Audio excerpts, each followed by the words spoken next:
Hoje a gente vai fazer a última aula dessa primeira parte, né? Para completar o capítulo 1, certo?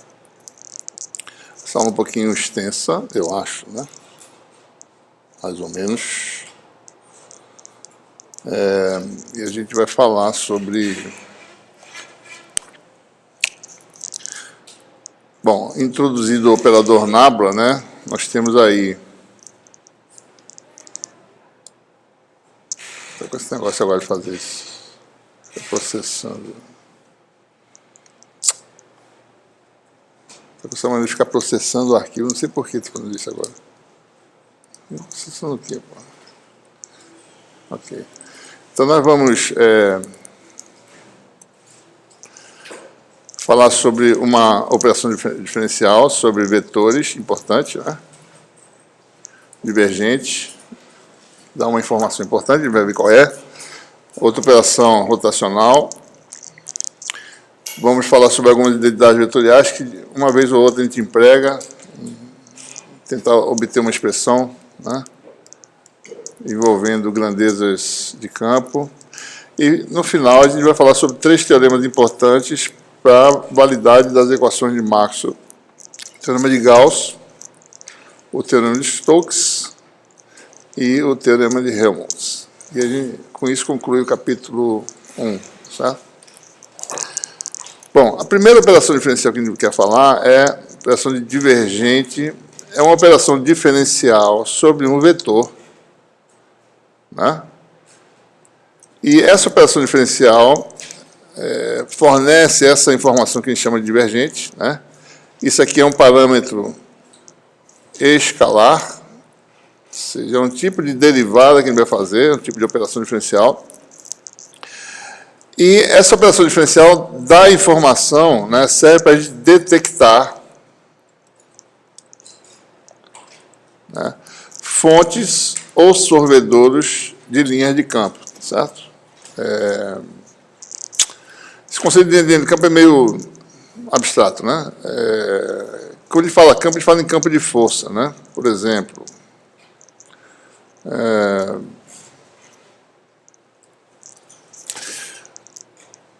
uma partícula, uma massa multiforme, né? Ela puxa uma outra massa em sua direção, não é isso? Né? Se tivesse uma outra massa aqui, ela puxa nessa direção, né? A gente não tem repulsão gravitacional, né? Só tem atração, certo? Então ela puxa, então a gente pode visualizar essa força de atração, né, com essas linhas de força, né, linhas de campo, tá certo? Como se tivesse um campo gravitacional em torno da massa, né? E observe o que está acontecendo com esse campo. Ele está convergindo para um ponto, não é isso? Se você estender todos eles, vão ser linhas radiais para um ponto. A gente pode visualizar isso como se fossem... como se essas linhas estivessem desaparecendo nesse ponto aqui. Elas convergem para esse ponto e terminam ali, certo? No caso elétrico, nós temos cargas, né, positivas ou negativas, né? Coisa que a gente vai falar mais detalhadamente no próximo capítulo. Mas se você tem uma carga positiva, né, e você bota uma outra carguinha positiva próxima, essa carga positiva, vamos segurar ela, deixar ela parada, deixar essa aqui solta, ela tende a ser repelida, né? Certo? Se fosse negativa, seria puxada. Então, a carga de teste positiva tende a ser repelida. Então, nós temos um outro tipo de campo de força, em que as linhas de campo, essas linhas de força, parecem o quê? Nesse caso, divergir do ponto, né? É como se existe um ponto do espaço que está fazendo esse tipo de coisa aqui, ó, gerando essas linhas imaginárias aí, essa linha de força, né? Ou seja, existe um ponto em que linhas divergem, né?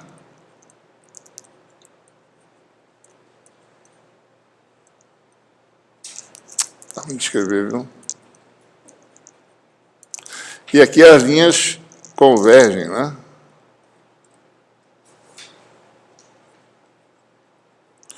Então, existem campos que têm essas propriedades, certo? O campo gravitacional tem essa propriedade, o campo eletrostático tem essa propriedade. Outros não têm.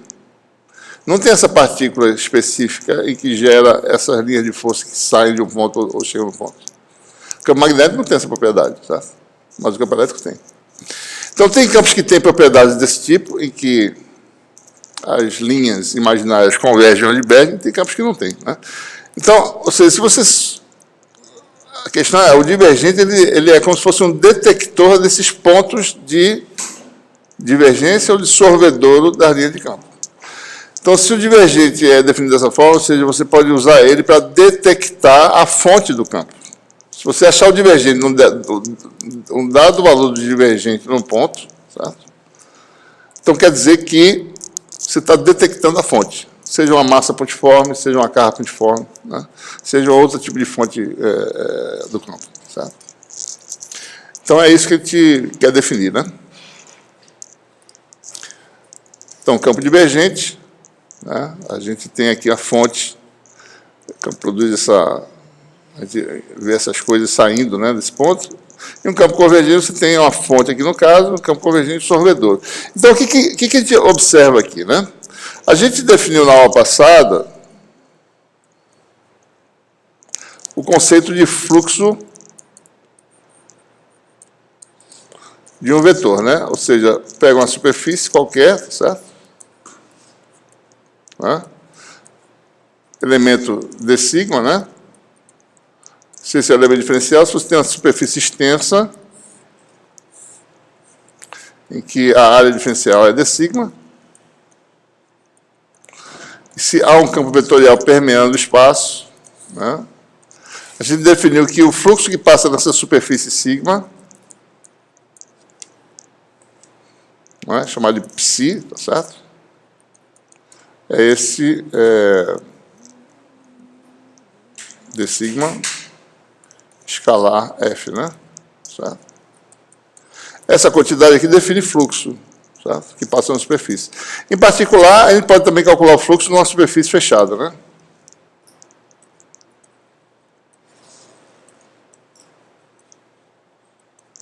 Tem um campo F permeando do espaço, né? De alguma fonte que está em algum lugar, não sabe qual é. Então, se eu calcular o fluxo para o exterior dessa região, né, fechada, eu teria agora o fluxo na superfície fechada sigma, certo? Isso é o fluxo de um vetor, né? Então, o divergente ele é definido baseado nesse conceito de fluxo, certo? Né? O que eu preciso fazer é um processo limite. Eu tenho um volume diferencial, eu calculo o fluxo desse vetor para o exterior dessa região fechada e faço um limite, um processo limite. Se tiver fluxo, se esse limite existir, é porque tem alguma coisa ali dentro, certo? Porque tem linha de campo saindo, né? Se não, por exemplo, se não existe nenhuma fonte aqui, você pega uma superfície fechada, e se o campo simplesmente está passando através, não tem nada aqui dentro, se você for calcular o fluxo, vai dar mais ou menos zero, certo? Não tem fluxo. Então não tem nada aqui dentro. Mas se tem alguma coisa aqui dentro que tem linha realmente saindo ou chegando, né? Fluxo negativo ou positivo, certo? Então, esse é o ponto de vista em que a gente define o conceito de divergente. Dado um campo vetorial F, né, uma superfície fechada sigma, que limita o volume diferencial ΔV, o elemento de área para o exterior da região na superfície é d sigma. Então, por definição, certo? O divergente é o limite de quando o volume vai para zero dessa quantidade, o fluxo líquido que sai da superfície por unidade de volume. O que é dimensionalmente essa definição, né? Divergente de F, por enquanto, a gente denomina dessa forma. Ora, análise dimensional, 1 sobre L3, que é volume, L2 é área, unidade de F, né? Isso aqui dá o quê? Unidade de F por unidade de comprimento. Então, divergente tem como dimensão a dimensão do campo por unidade de comprimento. É um tipo de derivada, é um processo limite, certo? Derivada com relação a comprimentozinhos, certo? Comprimento do espaço 3D, né?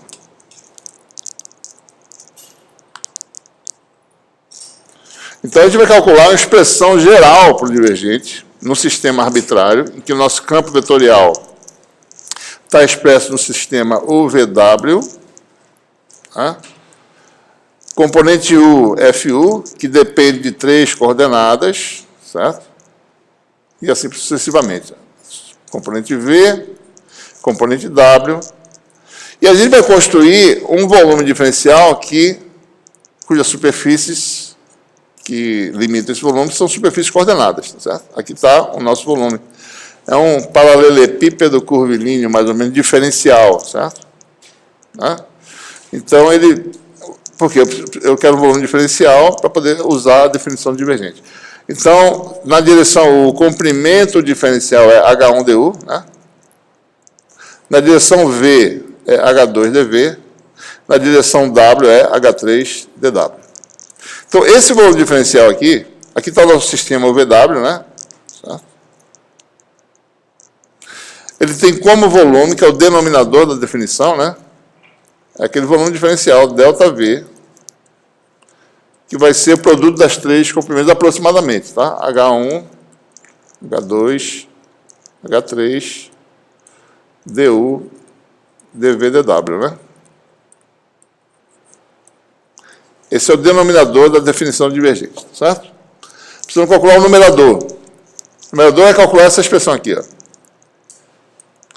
No caso em que a superfície, né, limita o volume diferencial. Então, a gente calcula o fluxo nessa parede aqui, para o exterior, certo?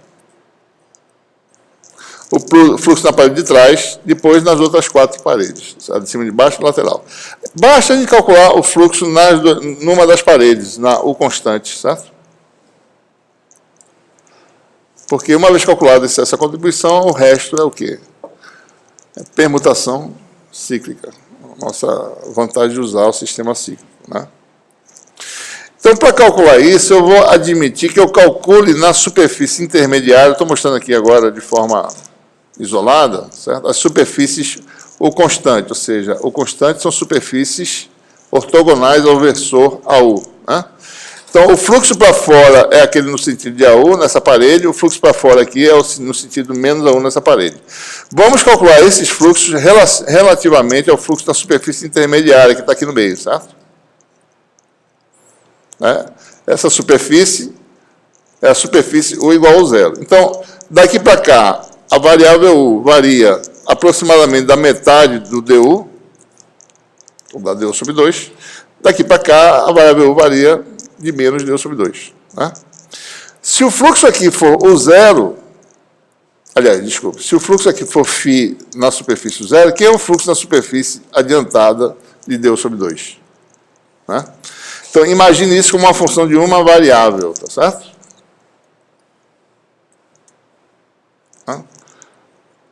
Psi de o zero é conhecido, né? A pergunta é, quem é psi de o zero mais du sobre 2?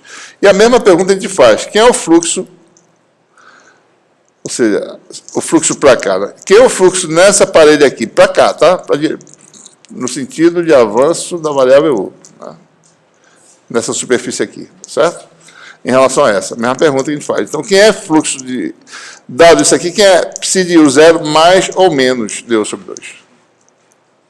Como é que a gente faz isso? Aproximadamente. Série de Taylor em primeira ordem. Né? O fluxo de U0 mais ou menos DU sobre 2 é o quê? Aproximadamente o fluxo na superfície intermediária, né? Mais o quê? Bom, de que forma essa função varia com U? Bom, derivada parcial, d psi du na parede, no centro, né? Em U0, certo? No meio. Qual foi o incremento aqui para cá? Bom, deve ser ou mais ou menos du sobre 2. Hã? Então, é assim que a gente calcula. Então, o que você tem? O fluxo na superfície da frente, chamado de psi U0 mais du sobre 2, vai ser psi de U0, né? Mais dψ du, que é o fluxo, depois de calcular ele. Du sobre 2, e nada, de trás, tá certo? Vou botar aqui embaixo, para a gente poder fazer a conta, né?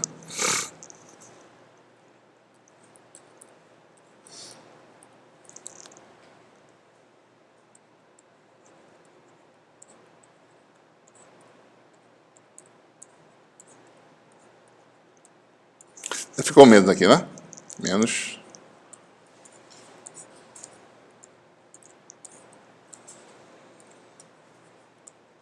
Muito bem.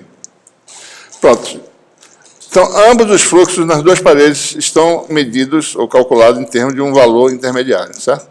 Olha, aqui eu quero calcular o fluxo para fora, ou seja, para fora do volume, quer dizer, a contribuição no sentido de AU nessa parede e a contribuição no sentido de menos AU nessa parede, certo? Então, eu vou pegar o que eu calculei aqui, né, e somar com menos esse aqui que eu calculei. Ou seja, subtrair, né? Porque o psi de U0 menos D sobre 2 é o fluxo para cá. Eu quero o fluxo para lá, para fora. Então, subtraindo o outro, o que acontece?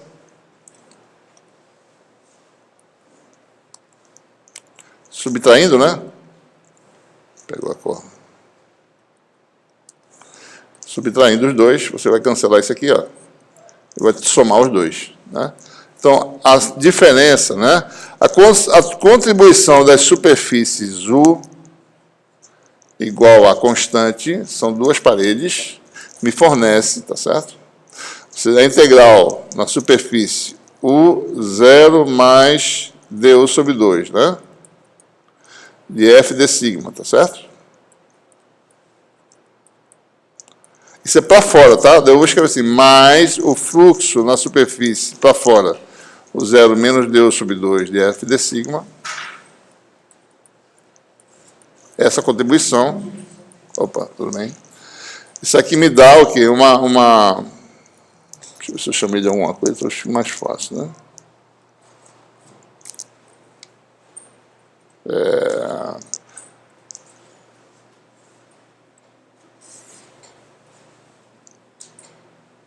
Isso aqui eu posso chamar assim, a contribuição dessas paredes de delta psi U, tá certo? Pronto, U, né? A contribuição das paredes U constante dá um delta psi U, que é um pedaço da integral total, que vai dar o quê? A soma dos dois vai dar um deles, né? Duas vezes, tá certo? Vai dar du, dψ du na superfície intermediária, né? Ora, quem é o fluxo nessa superfície aqui, né? É a componente U do vetor, vezes a área que está para cá, né? Isso vezes isso, AU, né? Produz escalar com F, né? Vai dar FU vezes H2dV, H3dW, né? Isso aqui vai dar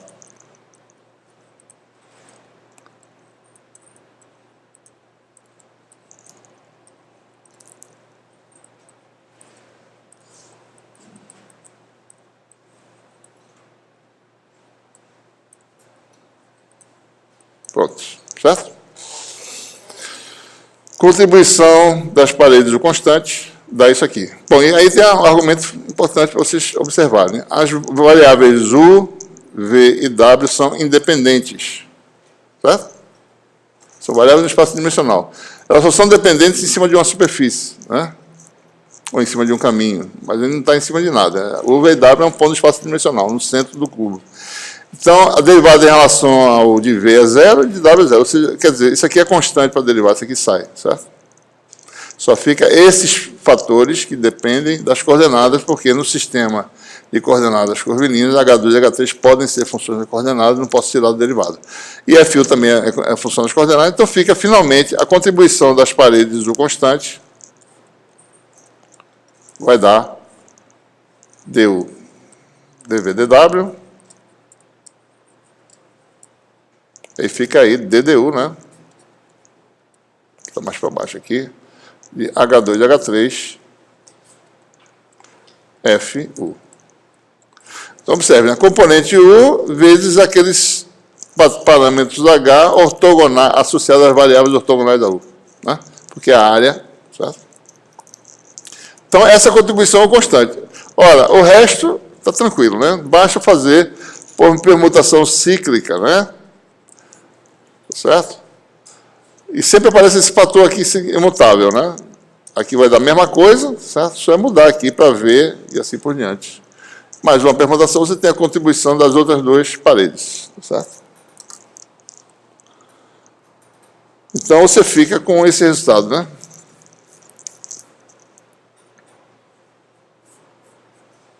Fácil de perceber, tá certo? Basta ver aqui que o fluxo, o numerador, né, da definição, vai dar aquele produto. Esse foi o que a gente acabou de calcular, né? H2 e H3FU, e o resto é permutação cíclica, né? Sem nenhuma dificuldade de calcular. Esse é o numerador. Denominador, já acabei de falar para vocês, dá isso aqui. Quando faz a razão, o que acontece? O parâmetro que vai para zero cancela. Então tem um limite, né? Em princípio. Que senão você poderia ter um zero no denominador. Não vai ser cancelado, né? Então fica aí o divergente de F tendo uma expressão em termos das componentes de F e dos parâmetros H do sistema. Essa é a expressão geral, né? Em qualquer sistema, né?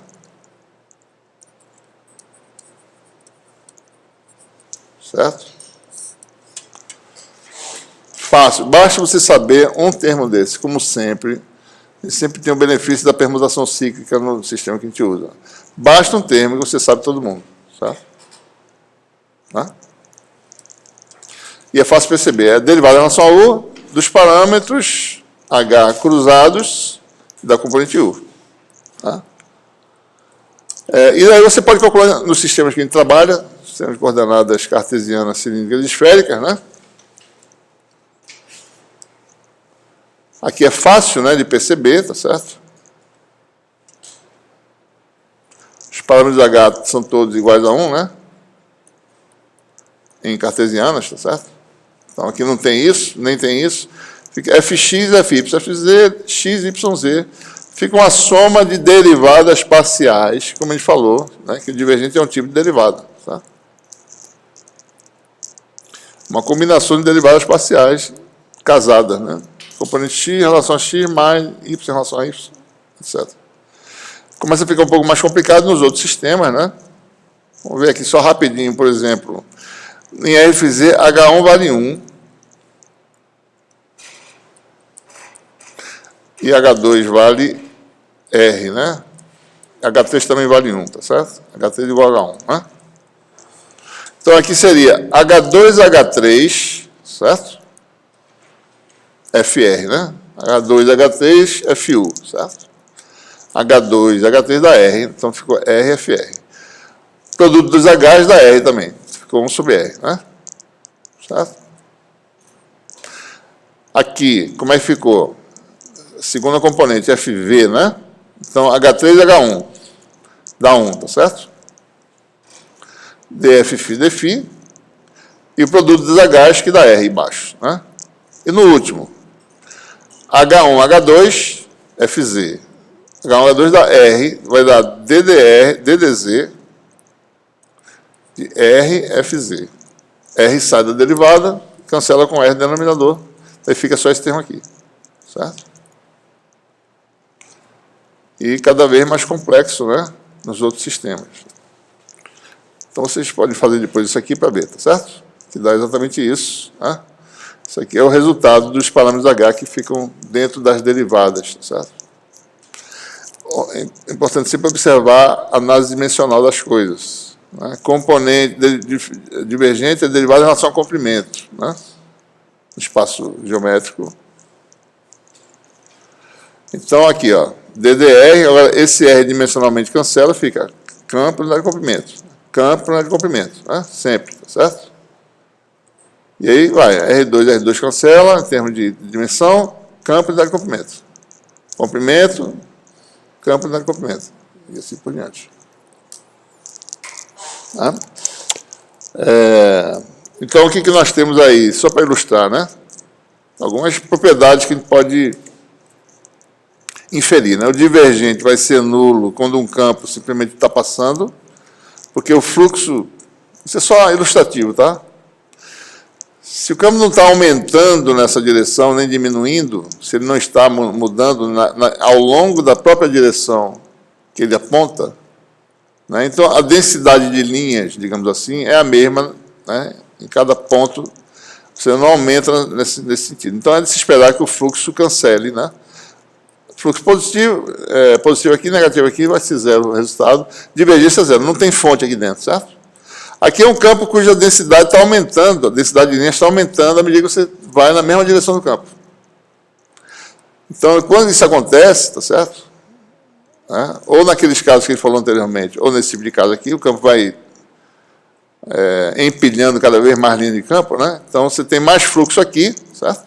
E menos aqui. Aqui é negativo, aqui é positivo, dá positivo o resultado. E aqui é o contrário, né? Mais denso, menos denso ao longo da própria direção do campo. Divergente negativo, certo? Uma coisa importante também é que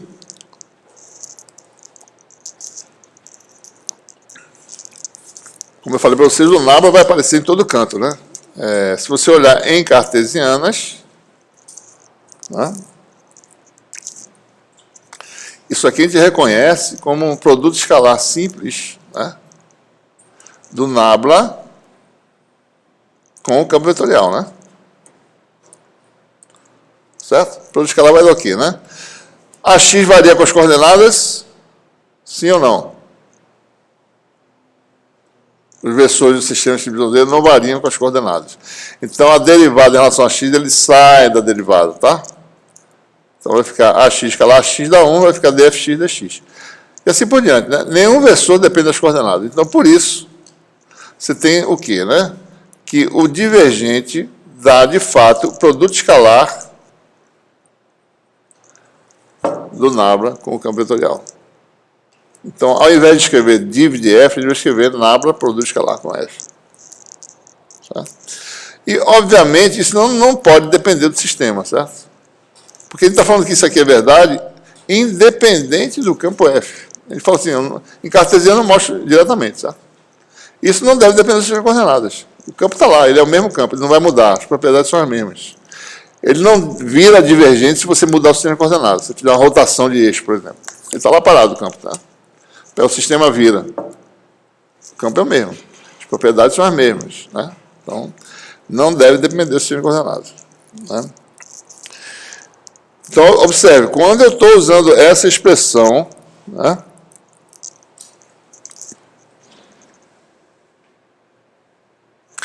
quando eu tenho, o nabla é um operador diferencial, eu tenho que derivar quem estiver do lado direito. Quer dizer o seguinte, se f estiver expresso em curvilíneas, em cilíndricas, esféricas, tem versores que variam com as coordenadas, eu tenho que derivar todo mundo, certo? Em cartesiana não tem problema, porque os versores não dependem das coordenadas. Então, é importante observar isso aí, né?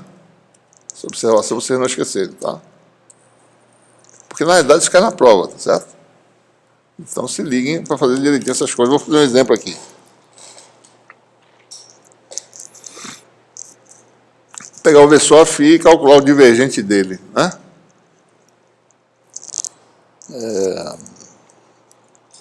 Então, vamos lá. Calcular usando a expressão original e usando o nabla a φ.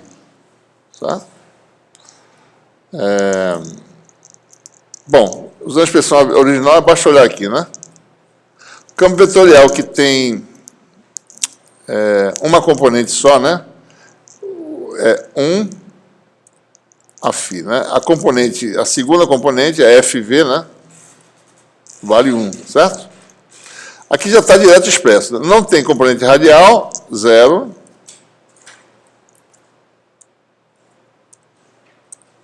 Com essa componente dá 0. Não tem componente axial, dá 0.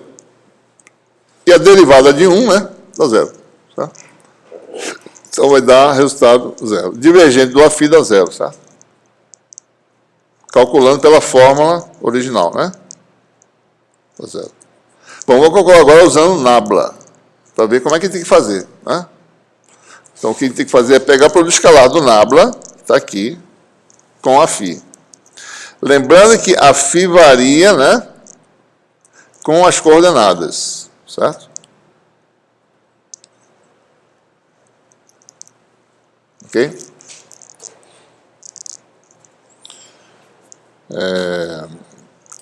Então você tem AR, produto escalar, com a derivada de AφI em relação a R, primeira coisa, né? Mais AφI sobre R, produto escalar, com DAφI dφ, mais AZ, produto escalar, com DAφI dz. Nós sabemos que o AφI não varia com R e não varia com Z. Então, esses termos aqui dão nulo, certo? Mas o AφI varia com φ. Nós já calculamos isso antes, né?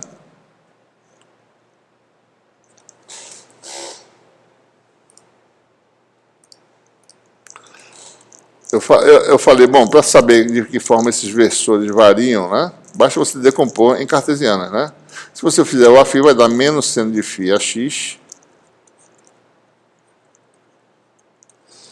mais cosseno de φ a y, né? Vamos ver aqui rapidamente por quê. Você pode usar a matriz de transformação ou usar a decomposição tradicional, né?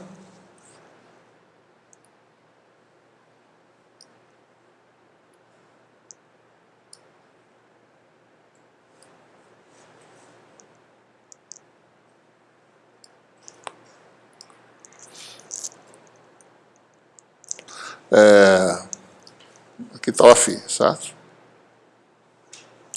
Assim. Aqui está o AφI, né? Aliás, aqui está o R, né? O AφI está aqui. O AφI está a 90 graus do AR, mais ou menos assim. Pronto, aqui está o ângulo φ, vamos desenhar aqui.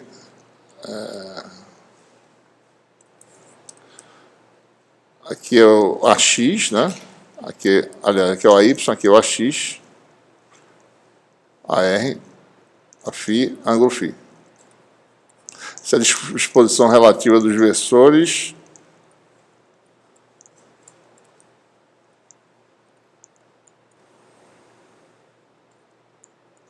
Bom, e aí a gente pode calcular. Então, cada versor desse, eu já fiz um deles, eu fiz o AR na aula anterior. O AφI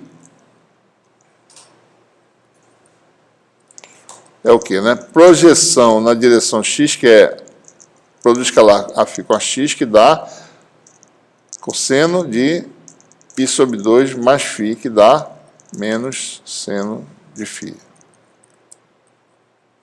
vezes AX, certo? E a projeção na direção de y, esse ângulo também é φ, é cosseno de φ a y, que está aqui, no resultado.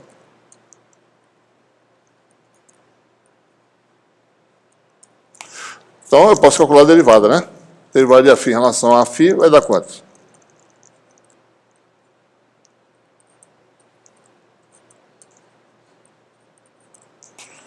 Derivada do seno da cosseno vai dar menos cosseno de φ a x, né? Derivada do cosseno dá menos seno.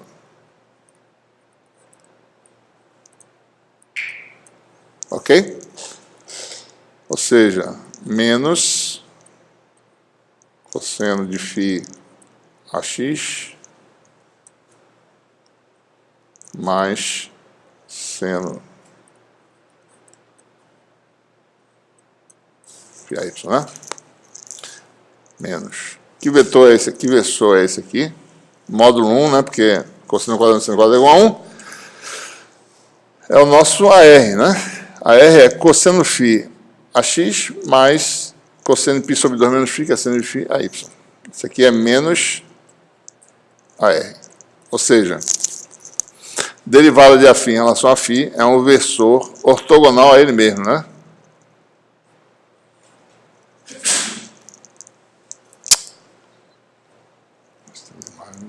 Puxa vida, rapaz.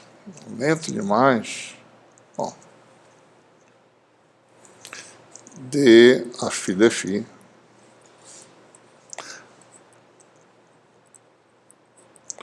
igual a menos AR. Certo? Então, derivada de vetores pode gerar vetores que não são colineares, né? Totalmente ortogonal, né? Vamos olhar de novo essa derivada, tá certo? Vou abrir esse parênteses aqui para aproveitar a oportunidade para a gente explorar isso aqui.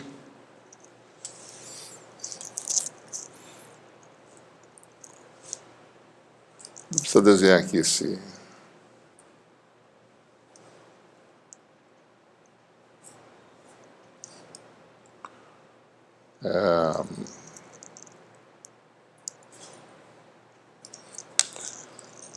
Vamos agora ver essas derivadas de outra forma, né? Vamos ver essas derivadas observando aqui. Aqui é, por exemplo, né? V só AR. Vou fazer assim. Vou botar só eles agora aqui.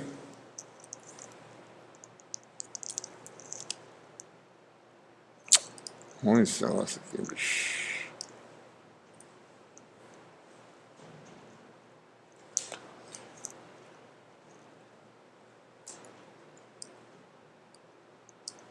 Pronto. Deixa eu ver, 90 graus mais ou menos, dá isso aqui, tá?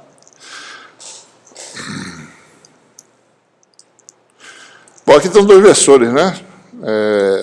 Deixa eu desenhar no fim aqui. Bom, então eu vou pegar aqui... Mais uma linhazinha aqui. Pronto. Aqui eu tenho um ângulo, né? Faz isso toda vez. Φ. Aqui está o AR, né? Aqui está a Φ, não é isso? Agora eu vou pegar o Φ variado e dφ, tá certo? Então, esses versores vão bater aonde? Esse aqui vai variar um pouquinho de nada. O AR vem para cá e o Aφ vem para cá, certo? Mais ou menos, né? Meio mal desenhado. Mas isso aqui é... Deixa eu diminuir um pouquinho aqui.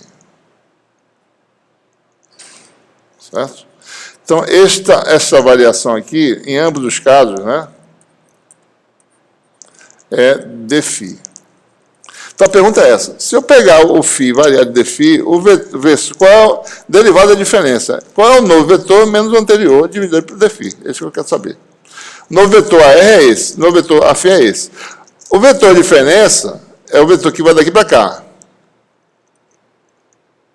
Esse aqui é o dAφ, esse bichinho aqui, tá certo? dAφ. Então, o dAφ, se você olhar a construção, ele está no sentido de quem? No sentido oposto a R. Então, dAφ é um versor no sentido de menos AR, e cujo comprimento é o comprimento dessa circunferência. Qual o raio dela? 1. O comprimento daqui é quanto? Isso aqui é dφ. É 1 dφ, esse comprimento aqui. Então, o dAφ vale o comprimento dele, que é 1 dφ, vezes o versor que está para cá, que é menos AR. Né? Ou seja, dAφ dφ vale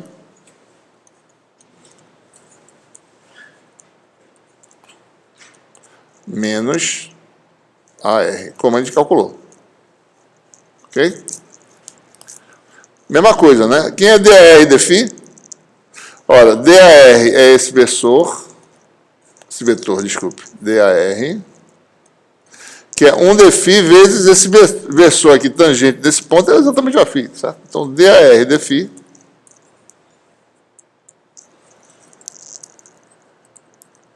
vale esse 1 dφ, né? 1 dφ está aqui já, vezes a φ.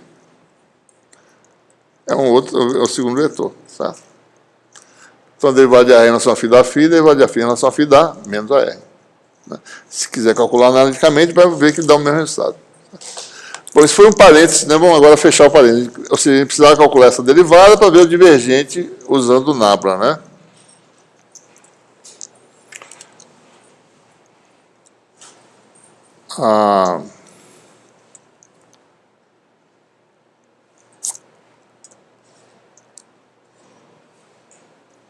Está aqui, né?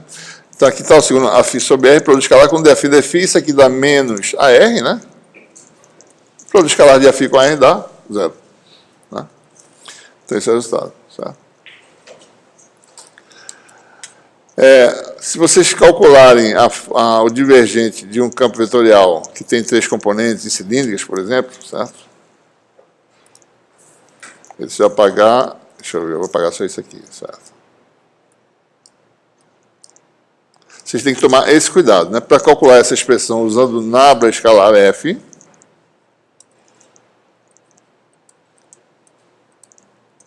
você pode calcular usando isso aqui, calculando a derivada dos versores, dois deles variam com φ, que é a R e a φ, a Z não varia, né? Aplica sobre f sendo campo vetorial, você vai ter essa expressão aqui.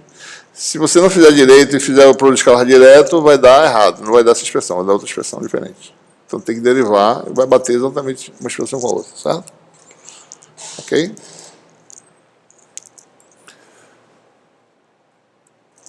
Segunda operação diferencial importante é aquela que mede uma outra propriedade, né? Essa foi se o campo diverge ou converge para um ponto, mais ou menos, né? Essa outra é se o campo tem essa propriedade de rodar no espaço, né? A gente falou no campo de velocidade, né? Como ilustração, tá certo? Se você for ver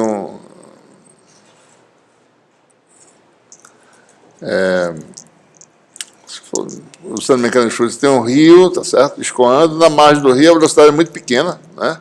E aqui cada vez maior, e vai aumentando assim, tá certo? Se eu colocar uma pá aqui,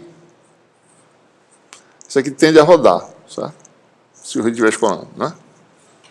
Se a velocidade aqui fosse a mesma em todos os pontos, então isso aqui não rodava, tá certo? Então aqui é um exemplo em que o campo ele aumenta, por exemplo, né, numa direção ortogonal à sua direção. Isso é diferente do que a gente falou agora no caso divergente. No caso divergente, ele falou assim, bom, se o campo aumentar, né, na própria direção do campo, ele pode ter divergência, né? Agora ele está dizendo que se o campo aumentar, ou variar, né, digamos assim, na direção ortogonal à sua linha de ação, ele deve ter essa propriedade de fazer isso, né? Então, tem campos que fazem isso, né? Certo? Ou seja, o vento de um furacão, tá certo? Fala isso aqui, né? O campo de velocidade, tá certo? Redemoinhos que tem nos lagos ou rios, tá certo? Ou perto de cachoeiras, etc. Então, é isso que a gente quer medir. A gente quer medir essa propriedade de circulação do campo.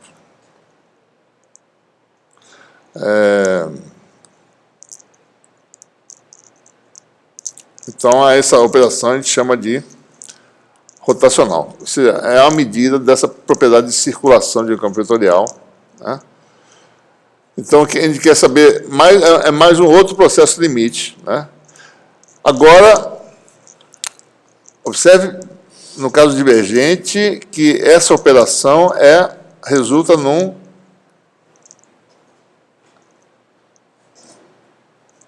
Deixa eu voltar aqui, tá certo? A definição, olhando a definição, né? Isso aqui é uma grandeza totalmente o quê? Escalar, né? Pela própria definição. Todo escalar sobre o número escalar dá operação diferencial sobre o vetor que dá um escalar, divergente. O rotacional tem outra propriedade, ele é um vetor, por definição, né? Se eu quero calcular o rotacional de uma quantidade, de um campo vetorial, numa direção do espaço, digamos a iésima direção, né, digamos no polegar, eu meço a circulação, certo? Então, nessa direção aqui, né, eu meço a circulação nesse sentido de circulação, né? Ou seja, a área sempre à esquerda, por isso que é importante aquilo que a gente falou. Então, eu vou ter o rotacional nesse sentido. Se eu quero saber, bom, o que é o rotacional nesse sentido, eu faço isso aqui, calculo essa circulação numa área ortogonal ao sentido do polegar. E para onde eu apontar, certo? Então, o rotacional é o vetor, né? Certo? Então, se você está no ponto de espaço, eu quero calcular cada componente, eu tenho que pegar uma área aqui, rotacional nessa direção, na área ortogonal e na outra área, certo? Rotacional. Então, a gente vê três componentes do campo vetorial, do rotacional do campo vetorial, né? Então, vamos calcular uma componente, mais uma vez, com permutação cíclica, a gente calcula as outras, né? Então, por definição, a componente I, a gente chama de rotacional do campo vetorial, é um vetor que a gente chama, por enquanto, de rotacional de F, isso é um vetor, né? E a iésima componente dele pode ser calculada como? Bom, pega uma área ortogonal a AI, certo? Diferencial, delta sigma, calcula a circulação do campo em torno dessa área, obedecendo aquele sentido, a relação entre sentido de percorrido e versor, né? Usando a regra da mão direita, calcula a circulação, divide por essa área ortogonal a I. Aqui no caso, tem um I aqui, não precisa, né? Delta sigma, né? Nessa área, certo? Daí você tem a circulação. Mais uma vez, é o quê? É um processo limite. Qual a dimensão do rotacional? Campo vezes comprimento sobre comprimento ao quadrado, seja unidade de campo por unidade de comprimento. Mais uma vez, não é um processo limite, vai ser um tipo de derivada, mas só que vai ser uma das componentes, são 3, tá? Então, vai ser um tipo de derivada que vai resultar no vetor, no final.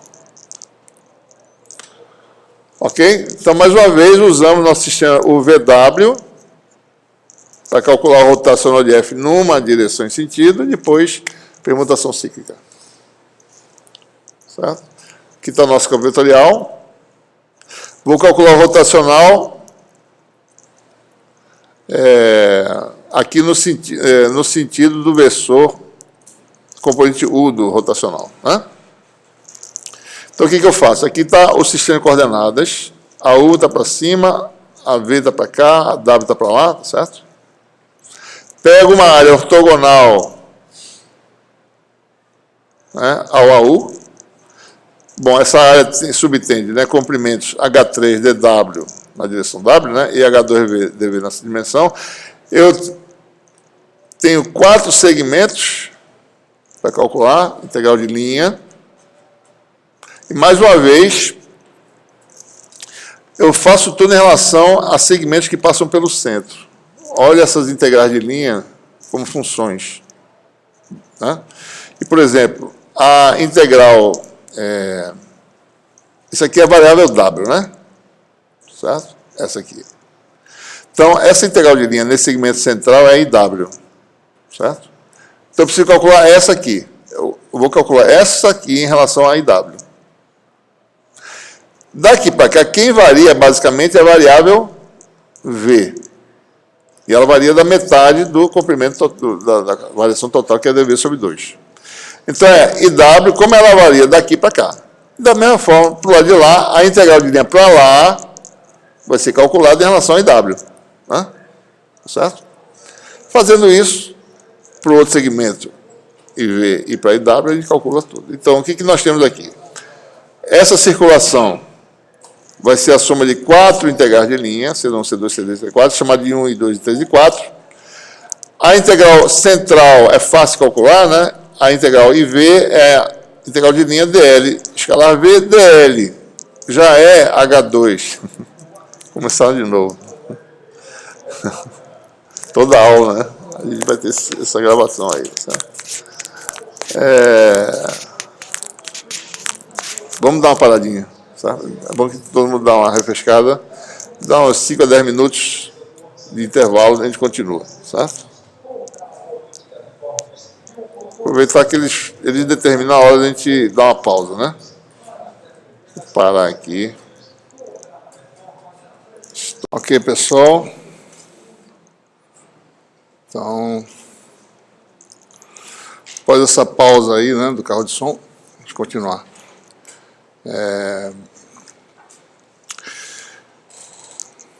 Então, aquela estratégia, né? Calcula a integral intermediária da adição W e V e as integrais, né, nos segmentos vizinhos em termos dela, certo?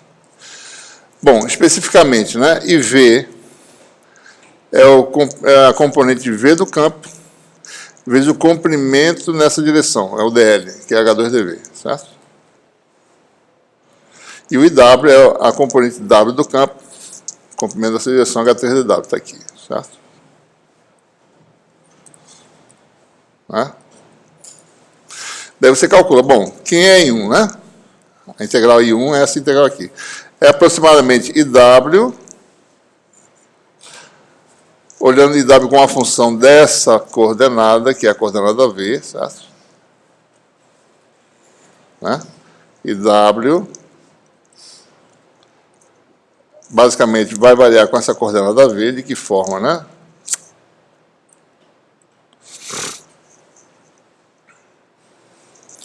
Então, I1, desculpa, isso aqui é I1, né? É, C1.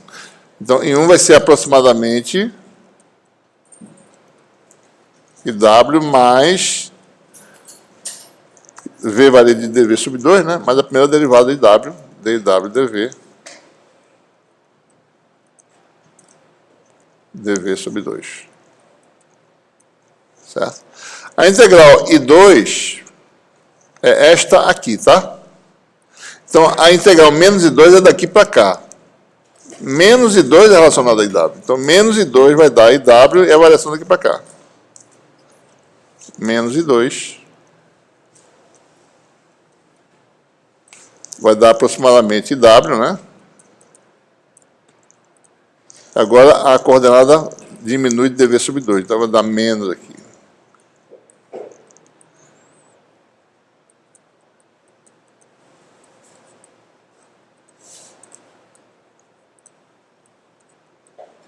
Certo? Então, para somar, né, eu tenho que subtrair aqui. Em 1 menos de 2, dá em 1 mais de 2. A contribuição das duas. E aí eu tenho um reforço aqui e um cancelamento aqui, né? Em 1 mais de 2.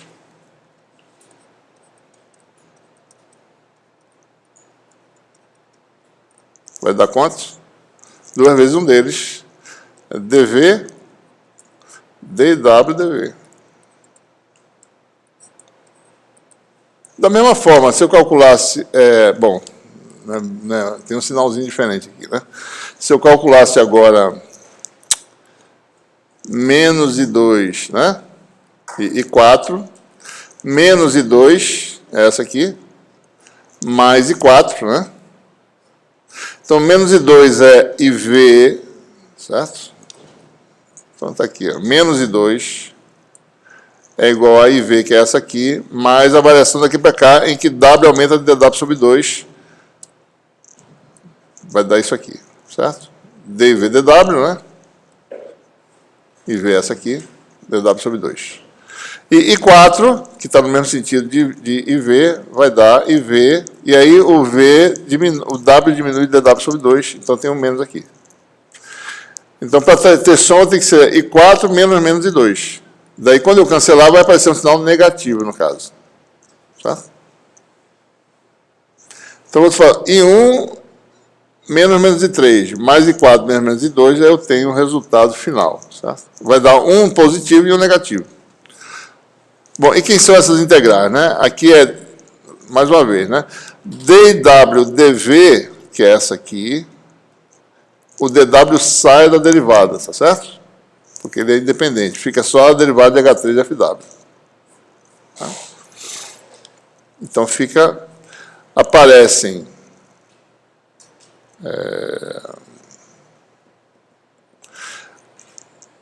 a diferencial devido à série de Taylor, tá certo?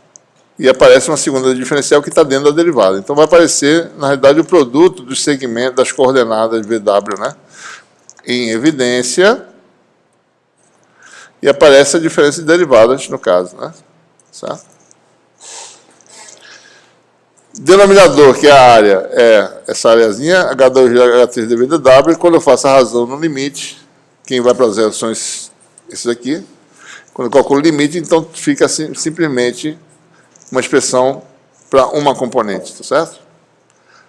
1 sobre H2, H3, basta saber isso aqui. Os outros 5 a gente descobre só com esse elemento aqui. Permutação cíclica, sinal positivo, se estiver na sequência cíclica, se violar a sequência, sinal negativo. Tá? Certo?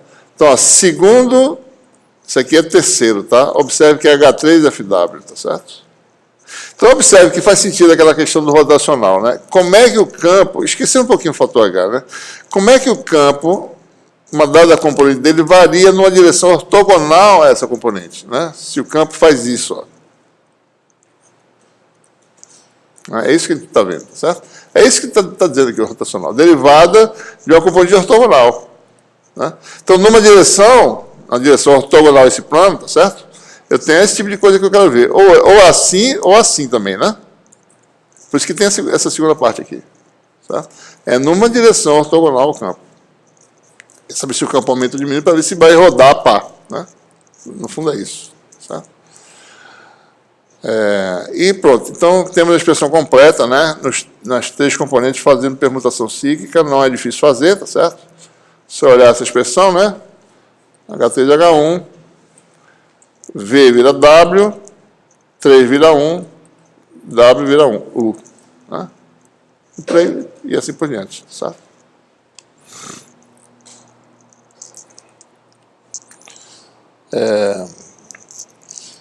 Mais uma vez, né? No sistema de coordenadas cartesianas, essa expressão tem, ou seja, a rotacional tem sua expressão mais simples, porque os H's são todos unitários, né? Certo? Então, o resultado é, por exemplo, na direção x, né? Vai ser YZX, ZY fica negativo. YZ está na ordem cíclica, né? YZ na direção x. ZY ficou negativo, certo? Mais permutações cíclicas, né? Certo?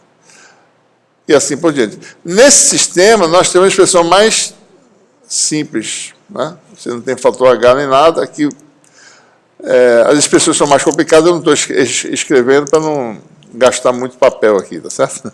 Mas é claro que tem fatores H que não é simples, é permutação cíclica levando em conta os parâmetros H de cada sistema, certo? Mas a gente, olhando para o sistema de cartesiano, a gente observa mais uma vez o aparecimento do nabla, né?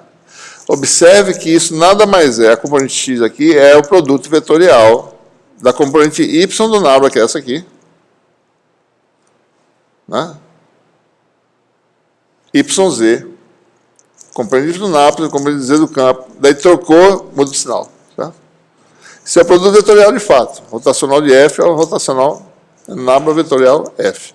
Mais uma vez, isso não depende do sistema de coordenadas, qualquer que seja o sistema, certo? Vou fazer mais um exemplo para reforçar e mais uma derivada a gente vai calcular aqui, certo? Vou pegar um campo vetorial.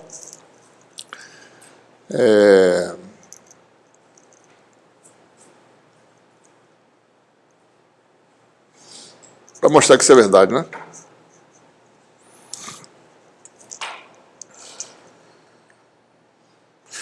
Se eu pegar aqui o rotacional do versor radial de esférica já R, quanto é que dá, né?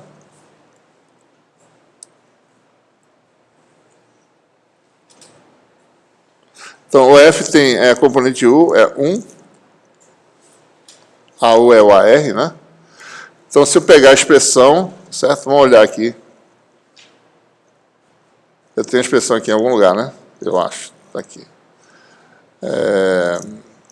Só tem a componente U, tá certo? Então, a componente rotacional de F não tem esse termo, que aqui não tem componente U, tá certo?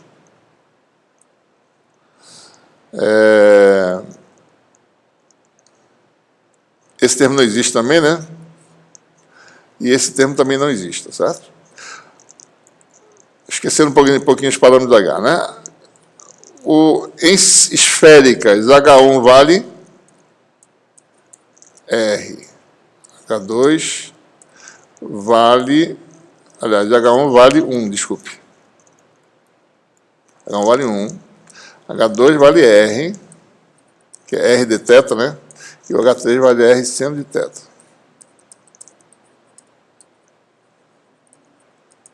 Né?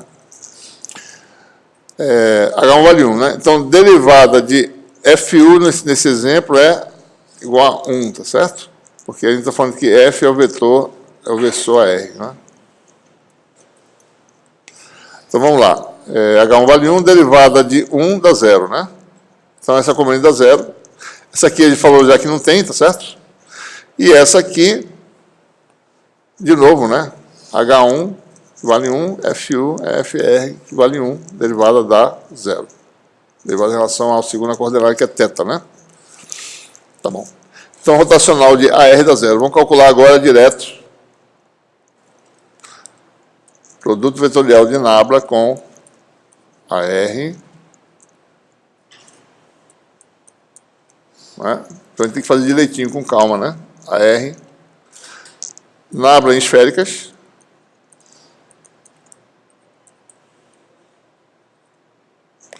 Mais a θ sobre R. Poxa, DDR não, isso aqui está errado.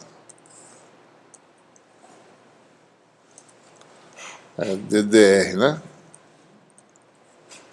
A θ sobre R, DD θ, mais a φ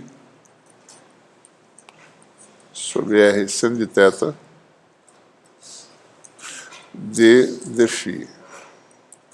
Eu faço o quê? Produto vetorial com a R. Certo? Então, lembrando, né, que o AR em esférica depende de quem? Falou isso anteriormente. Vamos lembrar aqui, a gente vai olhando como é que ele varia no espaço, a gente vai... o AR varia, não varia com R, né? Que ele é o mesmo vetor, se transladar. Varia com θ, né? E varia com φ. Esse vetor aqui é diferente desse, né? Esse aqui é diferente desse. Então, ele varia com θ e com φ. Depende de duas variáveis. Então, tem derivado em relação a θ e a φ. Você descobrir. Então, derivado em relação a R não tem, tá certo? Isso aqui não existe. Mas tem em relação a θ, tem em relação a φ. A gente tem que tomar esse cuidado. Então, isso aqui vai dar a θ sobre R. É assim que faz, ó. Produto vetorial, né? Tá aqui. Esse d de θ passa para cá, fica DAR dθ.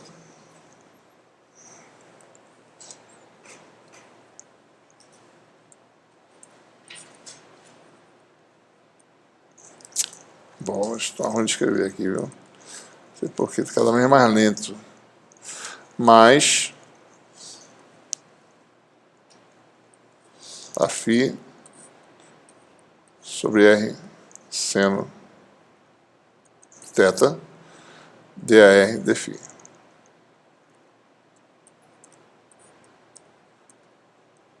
Certo?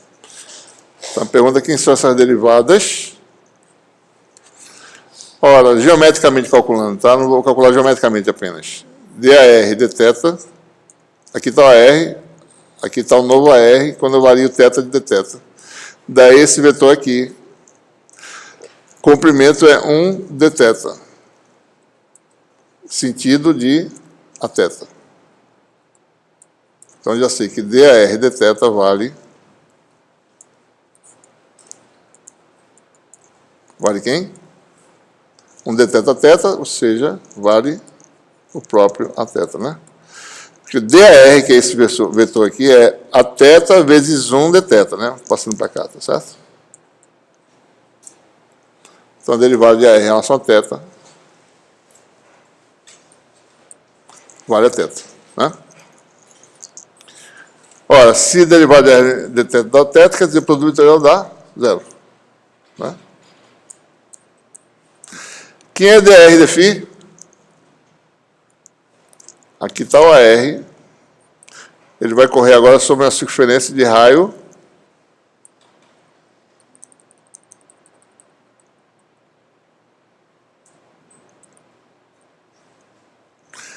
isso aqui tem comprimento 1, né? Aqui tem essa circunferência de raio, o quê? Isso aqui vale θ. Comprimento vale 1 seno de θ. Então, DAR dφ é fazer isso aqui, ó. Ele está aqui, vem daqui para cá, certo?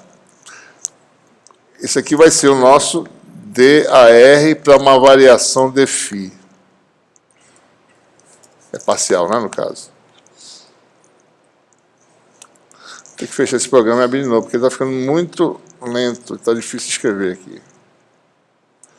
DAR. Talvez eu tenha que salvar isso, para ele não ficar esperando que eu vou...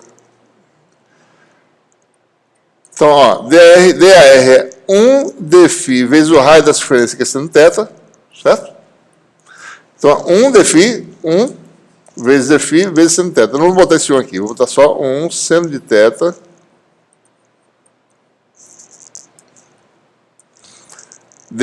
Que versor é esse aqui tangente a essa diferença? A φ. Então, a derivada de A em relação a φ é seno θ a φ. Certo? Então, vamos lá. Aqui está errado, né? A φ vetorial, né? O seno θ cancela, né? Fica a φ vetorial fica dá zero. Ou seja, resultado, de fato, deu zero. Né? Então, o vetor R é irrotacional, né? Calculando dos dois lados. Certo? Deixa eu fazer o seguinte, deixa eu fechar isso aqui um pouquinho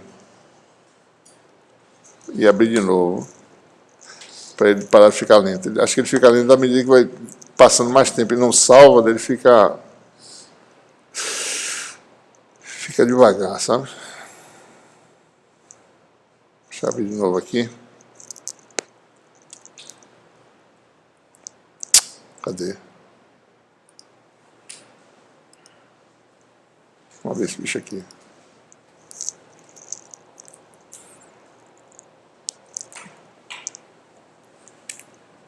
Deixa eu ficar salvando aqui, talvez melhore.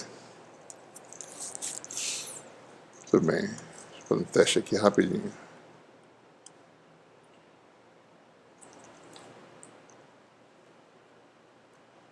$400, né? Está mais rápido já. Mais rápido.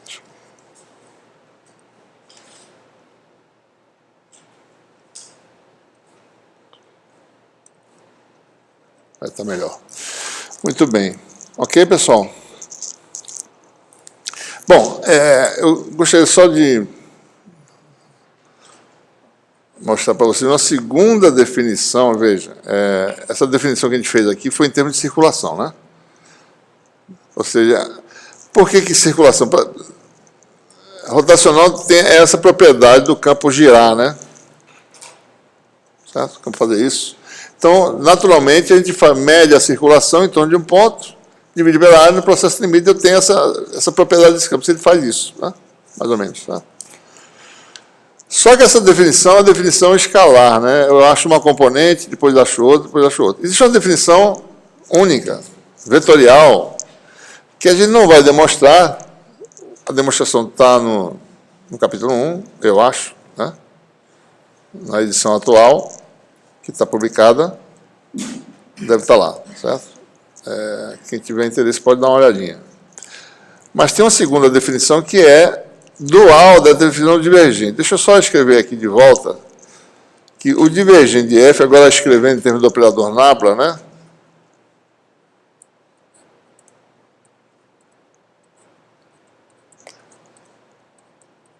É o limite, né?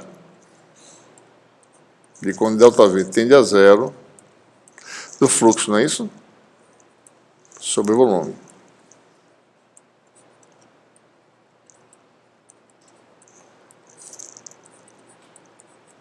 Então, você tem um volume fechado, ΔV, tem o elemento de área, calcula essa razão no limite, certo? Tem o campo vetorial. Existe uma segunda definição, semelhante a essa, para o rotacional. A nossa foi, a componente tal é a circulação sobre a área limitada pelo caminho.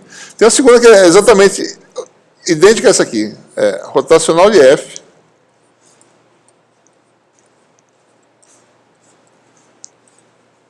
Deixa eu ficar lendo de novo. Igual a limite, mesma coisa, tá? De quando ΔV tende a zero, não é fluxo, mas é... O que ele muda aqui? Ponto vai virar X. Produto vetorial de sigma com F. Isso não é o fluxo tradicional, né? É uma integral que dá um vetor, né? Sobre ΔV. Idêntica à definição. Dá o mesmo resultado, certo? Se eu calcular por aqui, vai dar a mesma expressão que a gente obteve. Então, essa definição é mais interessante, porque ela é compacta, né? Já tem todas as componentes numa coisa só. E é idêntica à do divergente. É dual, certo? Só mudar a operação de ponto para X. Tá? Produto de escalar vira produto vetorial. Né? certo? Eu deixei isso guardado em ocasiões que a gente precisar dessa segunda definição. Né? Muito bem.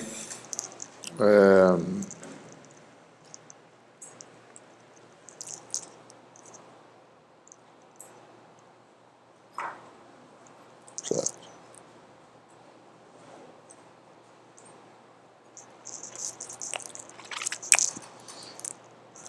Bom, então nós temos agora já resolvido, né? Nós temos as operações principais utilizadas no eletromagnetismo, né? O gradiente de uma função, que dá um vetor, divergente de um vetor, que dá um escalar, né? E rotacional de um vetor, que dá um vetor. Cada um tem sua interpretação física que a gente falou, né? Gradiente mede a taxa de variação de uma função no espaço dimensional e aponta no sentido de máximo crescimento da função, certo? Divergente dá essa habilidade do campo surgir em um ponto ou sumir nesse ponto, certo? Mais ou menos, né? É um detector de fonte de campo. E rotacional dá essa propriedade do campo rodar no espaço, né? Ou variar numa direção ortogonal à sua linha de ação, né? A gente vai, de vez em quando, se deparar com operações diferenciais envolvendo divergente ou rotacional com combinações de funções e vetores. Então, a gente precisa ver como é que a gente faz essas coisas, né? Então, tem algumas identidades vetoriais interessantes que a gente precisa discutir aqui, tá certo?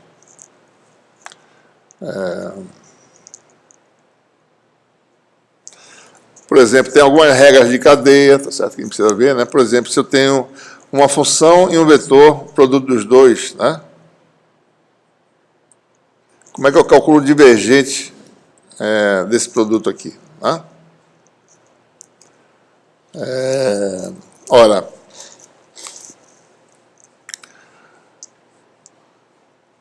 vai dar um resultado que a gente precisa ver como é que chega nele. Vamos dar uma olhadinha aqui, rapidinho, tá certo? Deixa eu ver se eu consigo... Estou preocupado com esse negócio aqui, que está meio ruim para eu escrever agora, de repente. Bom, vamos lá. Então, você tem aqui essa identidade divergente de uma função vezes um vetor, né? Isso aqui vai dar o quê? Como é que eu expando isso aqui, né? Bom, antes de fazer isso, vamos fazer o mais simples. Gradiente de um produto de funções, dá o quê? Isso aqui é fácil, né? Regra da cadeia tradicional. Olha isso como derivada, né? F gradiente de G, né? Mais G gradiente de F, certo? Nenhum problema, né? Tranquilo, certo? Gradiente de produto de funções, pode botar quantas funções quiser, vai sair expandindo, certo? Uma vezes a derivada do resto, mais o resto derivada da primeira, e vai expandindo até, né? Tranquilo. Aqui não é tão simples, né? Aqui você tem uma função misturada com o vetor, tem que tomar cuidado. Bom, vamos pegar o vetor e expandir no sistema de coordenadas qualquer, tá certo? Chamar de I igual a 1 até 3, né? Aí, essa é a forma de expandir o vetor. E vamos jogar isso aqui dentro, tá certo? O naba, por sua vez, é um vetor, né? Cada componente é uma operação um operador derivada, né? Vamos botar índices aqui diferentes, tá certo?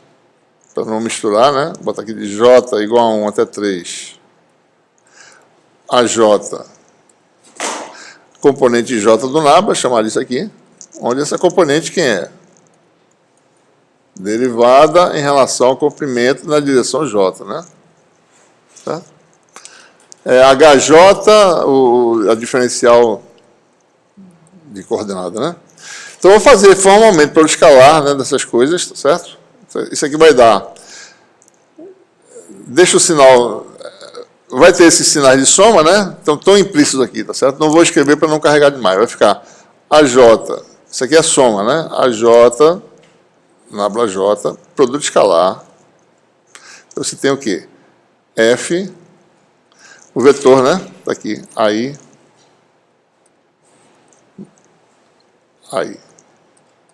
Isso aqui é soma em I de 1 até 3, soma em J de 1 até 3, tá certo? Só está omitindo aqui para não carregar a figura, carregar demais. Então, isso aqui é a regra da cadeia tradicional. Ó. Isso aqui é uma coisa, isso aqui é outra, certo? Isso aqui é a operação diferencial tradicional. Derivada desse vezes esse, mais esse vezes derivada desse. Isso aqui vai dar a J, ponto, né? Tem esse ponto, botei para cá, tá certo? Daí fica a regra da cadeia. Vai dar o quê? F. Desculpa. F passa para lá, né? Fica derivada disso. Derivada de AI. Aí. Mais. Passa isso para fora, vai ficar AI. Aí. Derivada de F, né? Tá certo? Isso aqui é soma, viu, pessoal? Só lembrando, tem soma de I e J aqui. Isso aqui vai dar o quê, né? Posso permutar aqui, né? Vai ficar... E pegar esse ponto e botar para cá, ó, sem problema nenhum. Isso aqui é escalar. Isso aqui vai dar F AJ, nabla J, produto escalar com AI, mais, e aqui eu pego isso aqui e passo isso aqui para o outro lado, permuta, tá certo? Boto esse ponto aqui no meio e boto esse AJ para o outro lado, sem problema nenhum, posso permutar. Então, isso aqui vai dar AI,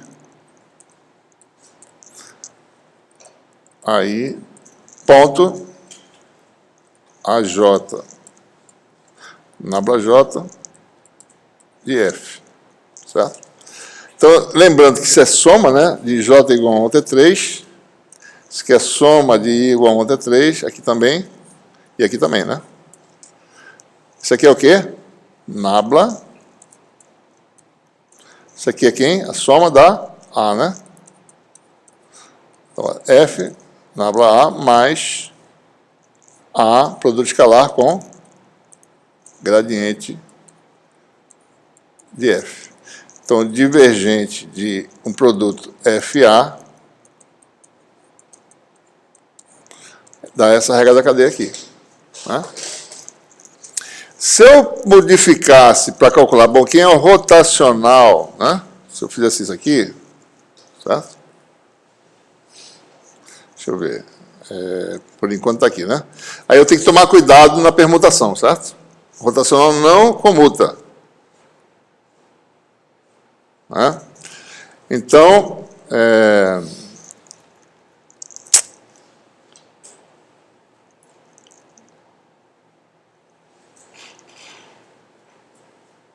aqui está tudo certo, né? Quando eu faço isso aqui, certo?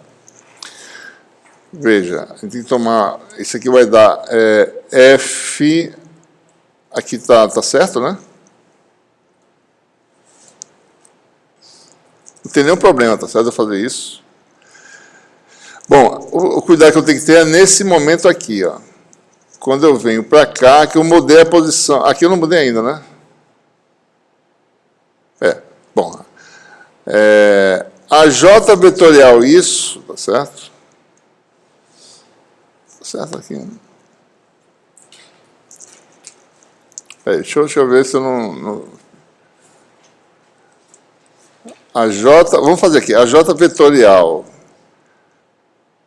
Vem para cá, né? F, isso aqui está certo, mais...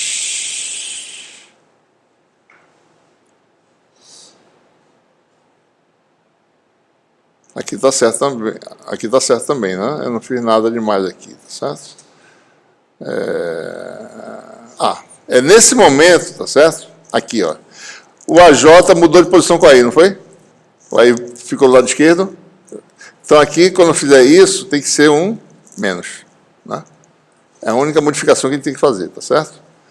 Então, isso aqui vai dar, se eu fizesse a regra da cadeia rotacional de FA, daria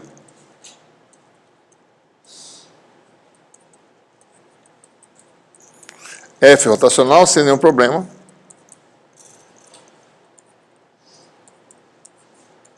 E aqui seria menos, por causa da mudança de... essa mudança, né, que a gente fez. Menos A vetorial gradiente. Certo?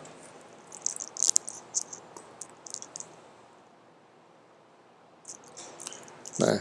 É a segunda identidade que temos aqui, né?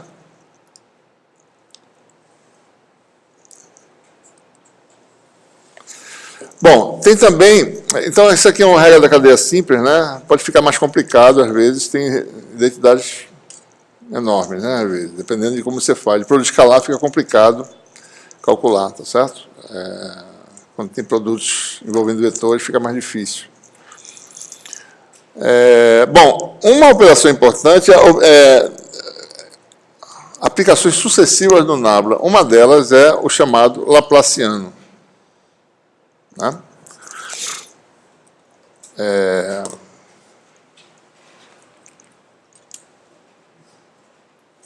Vou fazer isso aqui para poder... Pega uma função, calcula o gradiente, né? Gera um vetor, né? Que tem uma interpretação física, certo? Vai agora e calcule o divergente desse gradiente. Então, essa é uma aplicação sucessiva do Nabla. Um tipo de aplicação que a gente vai ver, vai aparecer em eletromagnetismo, em eletrostática, em magnetostática, e na eletrodinâmica em geral. Aplicação sucessiva, né? Isso aqui, por definição, vai dar um escalar, que é uma operação de segunda ordem, né? Uma derivada do tipo de segunda ordem sobre f, tá certo? Ora,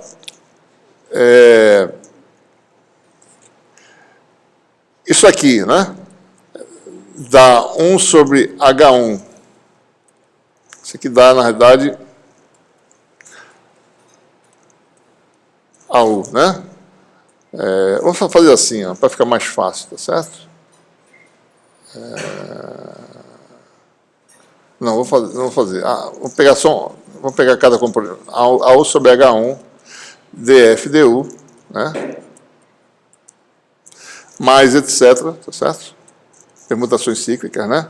Se eu calcular o divergente, isso aqui é a componente U do vetor, ó, do vetor que eu gerei, tá certo?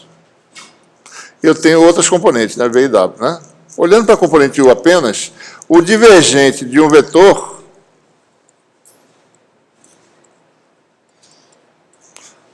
vocês estão lembrados, né? A componente que envolve a componente U, a parte que envolve a componente U é 1 sobre H1, H2, H3, né? DDU, daí aparecem os parâmetros ortogonais a U, H2, H3, FU. Certo? Mais permutações cíclicas, né? Não precisa escrever todo mundo. Então, vou botar assim, ó. Então, pegando essa componente específica, né? Daí você tem quem é o divergente do gradiente, que é o Laplaciano de F, né? Então, vai dar o quê? Laplaciano de F vai dar 1 sobre H1, H2, H3. Vou fazer assim, porque todos têm o mesmo fator, né? Então, você tem FU é 1 sobre H1 dFdu, então vai aparecer o quê? DDU.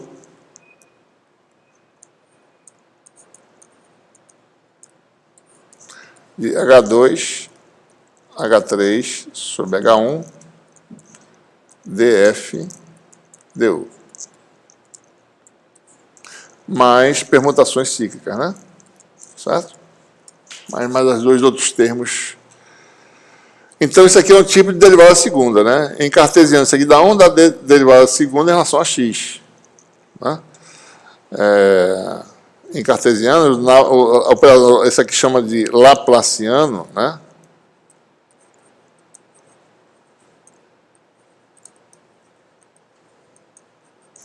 O Laplaciano, em cartesiano, tem a expressão mais simples. É o quê?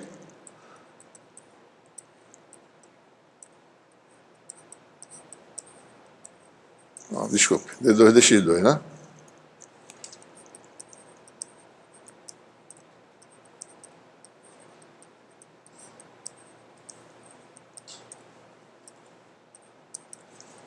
Dispersão mais simples possível, né? E nos outros sistemas fica mais complexo, né? Para esses fatores que dependem aí. Você tem em outros sistemas as expressões, tá certo? Ela é mais complicada, né? O Laplaciano aparece em vários lugares, né?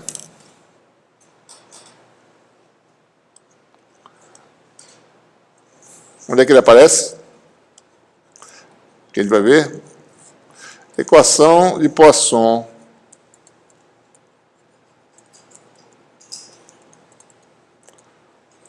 Equação de Laplace, que é um caso particular. Certo? São equações diferenciais cuja grandeza incógnita fornece a propriedade elétrica do dispositivo, digamos assim, que você está estudando. Certo? Então, equações diferenciais, equação de Schrödinger, mecânica quântica, equação da onda, sempre tem um Laplaciano no meio, certo? A equação da difusão, e sucessivamente, ele sempre aparece, né? Uma derivada segunda, certo?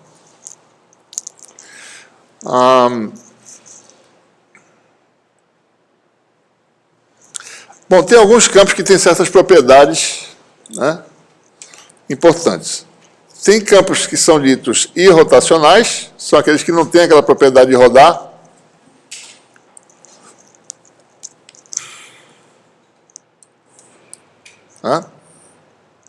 E campos chamados solenoidais, são aqueles que não têm divergência. Quando não tem divergência, quer dizer que ele nem começa nem termina em nenhum lugar do espaço. Certo? As linhas desse campo são fechadas. Se ele não começa nem termina, então ele tem que sempre se fechar. Então, tem campos que são irrotacionais e campos que são solenoidais. Um campo irrotacional sempre pode ser obtido do gradiente de uma função, certo?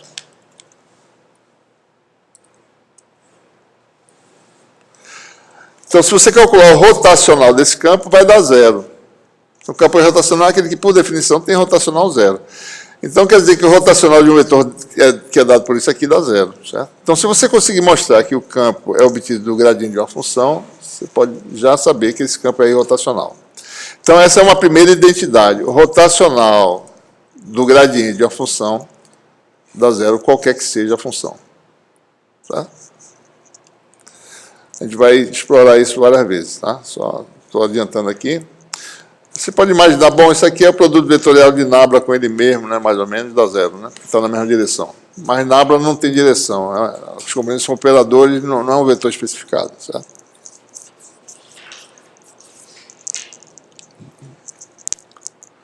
E o campo solenoidal? Bom, se você mostrar que um campo é obtido do rotacional de um vetor, esse campo vai ter divergência zero. Né? Qualquer que seja esse vetor. Ou seja, se eu jogo rotacional de A dentro dessa identidade, quer dizer que isso aqui está errado, tá? Divergente do rotacional de A é zero, qualquer que seja A. É uma segunda identidade, né? Imagine que ora, esse produto vetorial é ortogonal a Nabla, então Nabla escalar esse vetor obtido dá zero. Então, essa é uma segunda identidade vetorial, certo? Se você provar que um campo vetorial é rotacional de outro, esse campo para sempre vai ter divergência nula, é um campo solenoidal. Certo? Bom, tem mais algumas identidades aí que algumas vocês conhecem, né? Produto misto, tá certo? Né? Tem algumas propriedades de permutação, tá certo? Produto triplo, né?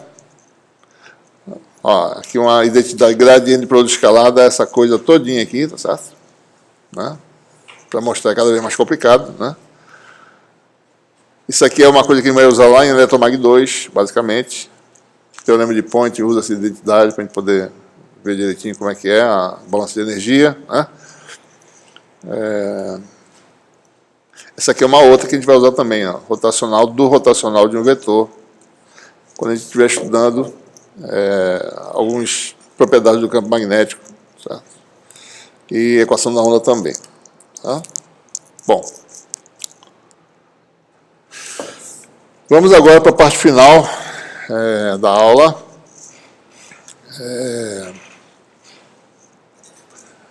A gente tem alguns teoremas importantes, né, que são, na verdade, generalizações das definições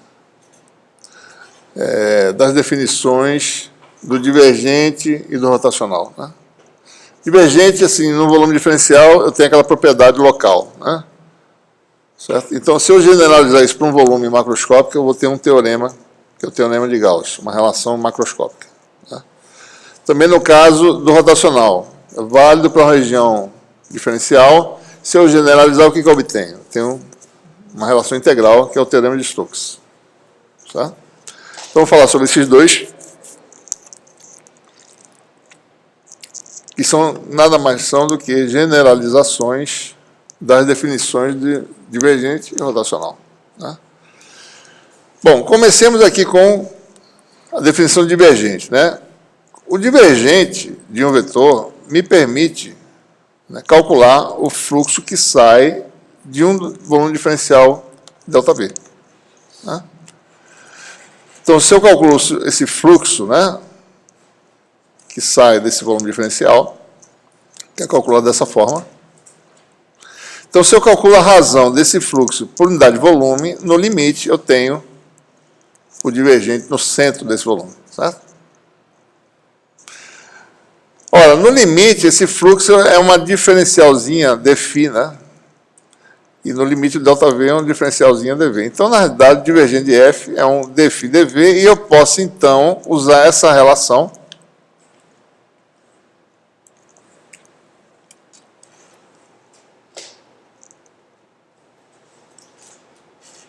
Então, resumindo, né? Repetindo aqui, tá certo? Se o fluxo... desculpe. Se o divergente de F pode ser calculado desse processo limite, né?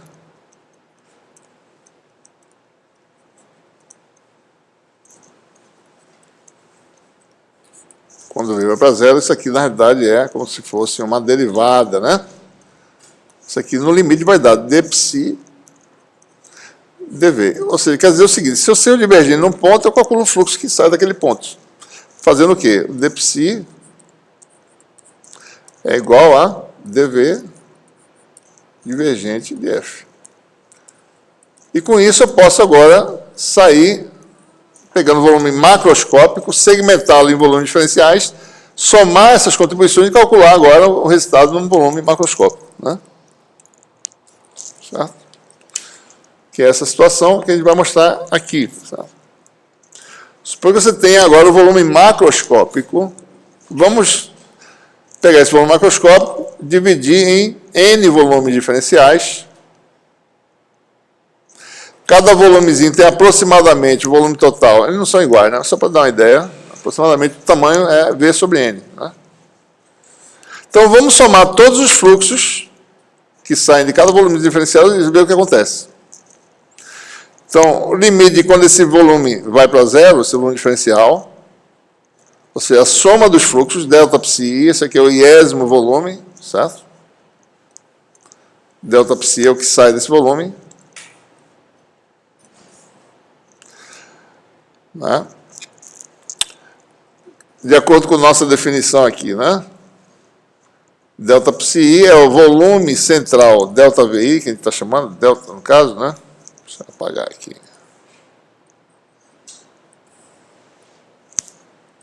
Seria ΔV do iésimo volume, né? Vezes o divergente de F no iésimo volume, certo? O centro dele.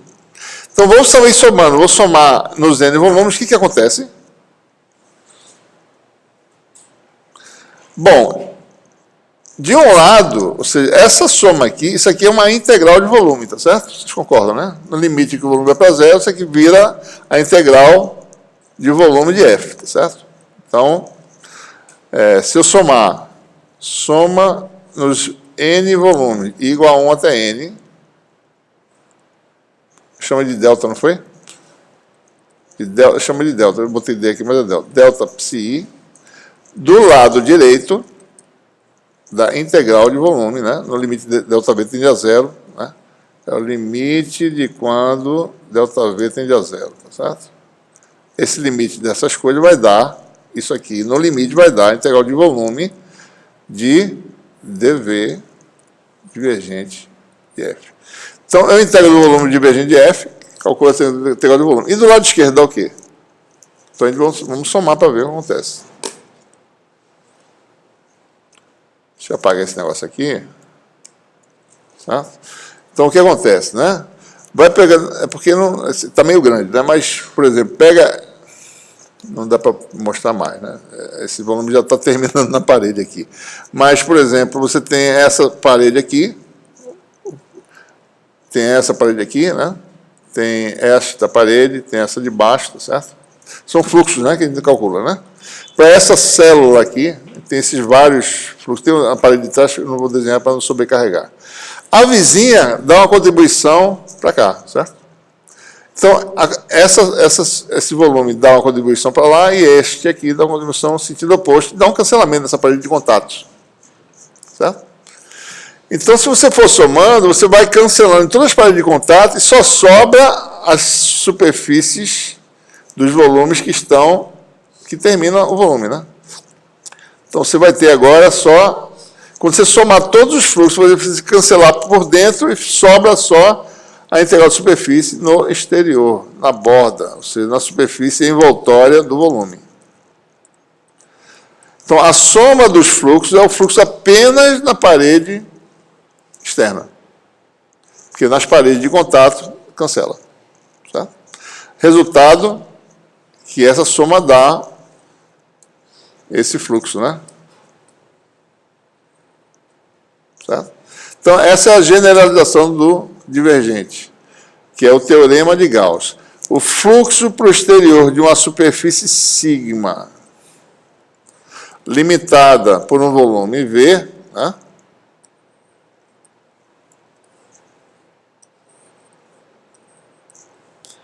Eu posso calcular esse fluxo calculando apenas a integral de volume do divergente. Às vezes isso facilita alguns cálculos de integral, né?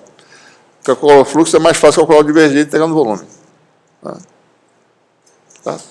Basta calcular uma derivada e fazer essa operação. Então, esse é o chamado teorema de Gauss, né? É o teorema da divergência. É a generalização de um conceito. O conceito do divergente de um vetor, né?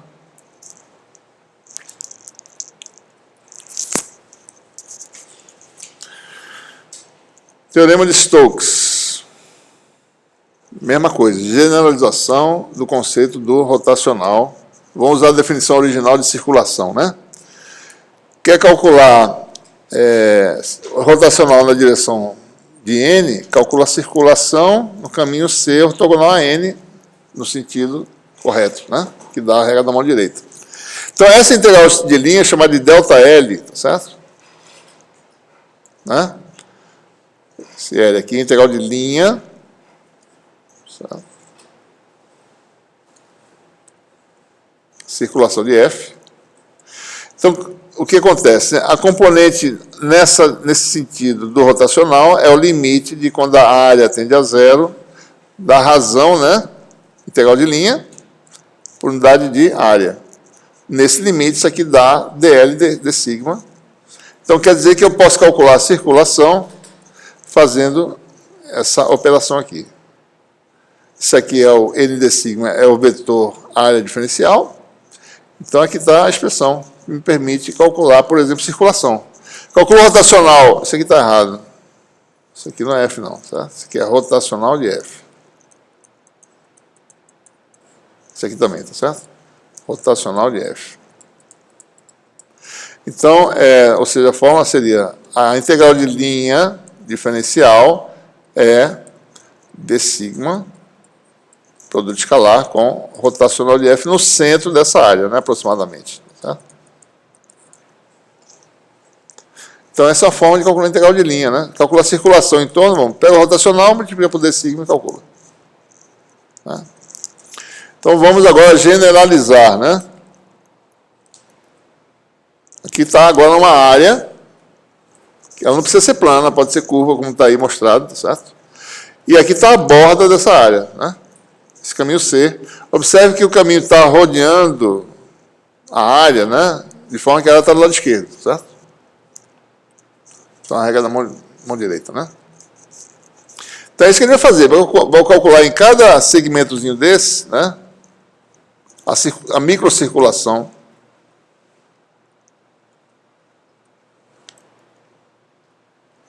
Né? Acho que talvez seja mais adequado fazer azul aqui.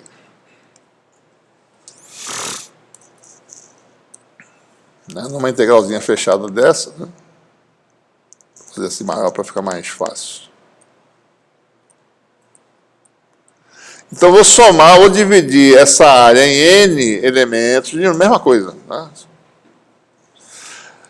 Na iésima área, né, eu calculo a microcirculação nela, que é o produto escalar da área com rotacional de F no centro, mais ou menos, tá certo? E vou somar, né, essas quantidades. Tá? Então, soma de um lado as microcirculações, do outro lado você soma esses produtos escalares, né? Mais uma vez, isso aqui, no limite em que a área tende a zero, dá o quê? O fluxo. Isso aqui de novo está errado, né? Isso aqui está errado. Não é o fluxo, dá a integral de superfície do rotacional de F. Né? Certo? Integral de superfície do rotacional de F. Então, um lado está resolvido. E o outro lado vai dar quanto? Ora, se eu sair somando integrais de linha, né? Ficou na adequada. Talvez deixa azul. Pega o vizinho aqui, ó. Eu vou calculando, né? Cancelou aqui, certo? Daí ficou essa área maior. E vai se alastrando e vai cancelando até chegar na borda. Cancela no meio. Daí fica só a integral de linha desse caminho, que é a borda da área. Certo? Então, você tem aí o resultado dessa soma de microcirculações, é a circulação só na borda C. Então, a integral sobre C de dl escalar F. Então, você tem aí o teorema de Stokes. Você calcula, usando a regra da mão direita, né? A circulação de um campo vetorial, mais uma vez está errado aqui, né? Esqueci do rotacional aqui, rotacional de F, né? Produto escalar, certo? Então, você calcula esse fluxo, né? Nessa área aberta,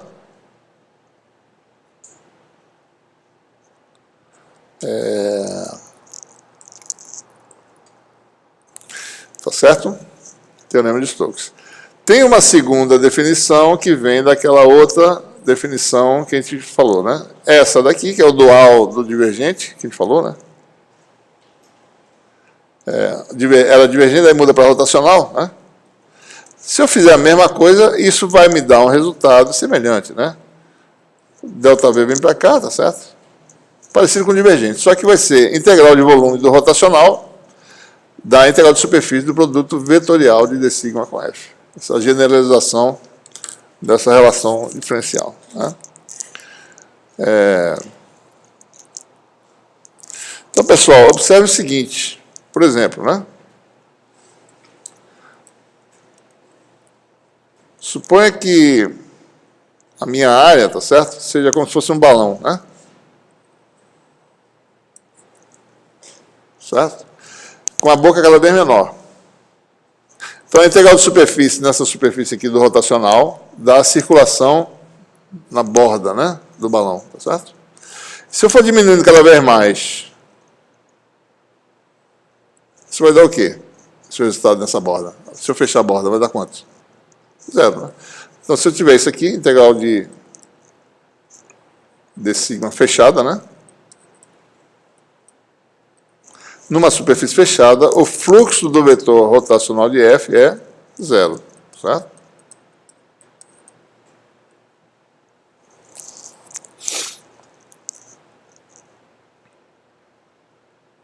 Concordam? Não é verdade?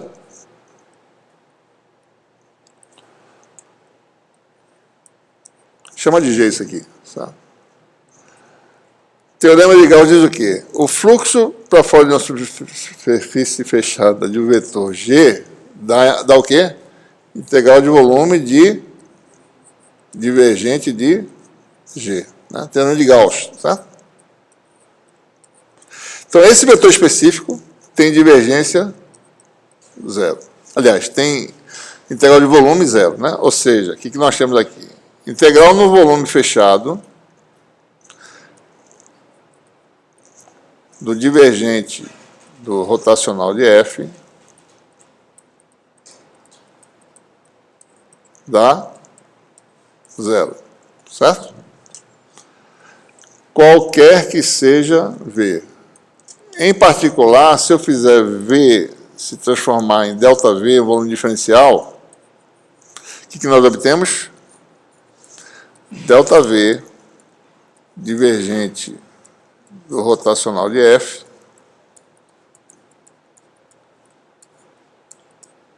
igual a zero.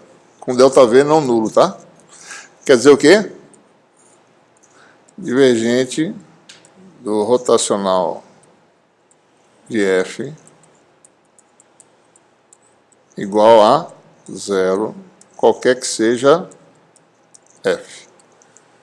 É uma das identidades que a gente falou anteriormente. Está demonstrando usando o teorema de Gauss e de Stokes juntos, né?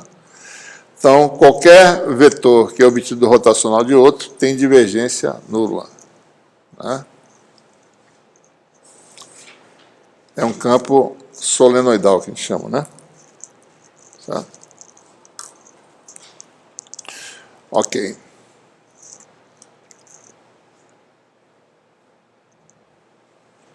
Bom, vamos agora na última parte, último teorema, para a gente concluir o capítulo 1, que é o teorema de Helmholtz. É interessante ele mostrar como é que ele é, mostrar fazer a demonstração desse teorema, porque a gente vai mexer com esses teoremas de Gauss e Stokes, essas propriedades que a gente acabou de falar, certo? O teorema de Helmholtz, ele especifica que, dado um vetor, né, que você conhece, você não conhece o vetor, você conhece o rotacional e o divergente. Então, o vetor A, você quer saber quem é esse vetor, mas você só sabe o divergente e o rotacional, não sabe o vetor, certo?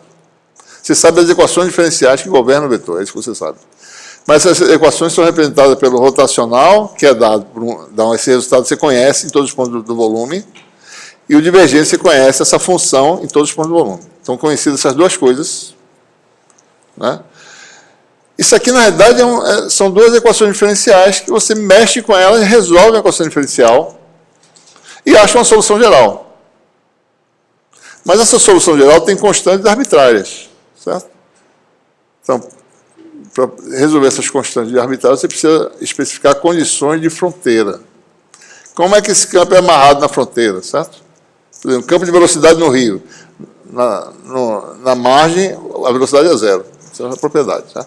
Então, o teorema de Helmholtz diz o seguinte: se você sabe especificar, se você sabe completamente o rotacional de um vetor, o divergente de um vetor e uma propriedade dele na fronteira, só tem um vetor que satisfaça essas três propriedades. Certo? Esse vetor, só um, não tem mais do que um. Então, isso garante que as equações de Maxwell, que são essas especificações para os campos, têm solução única, uma vez estabelecido a condição de fronteira. Se você não estabelecer a condição de fronteira, você tem soluções gerais. Por exemplo, a função é da forma seno de x, certo? Solução geral.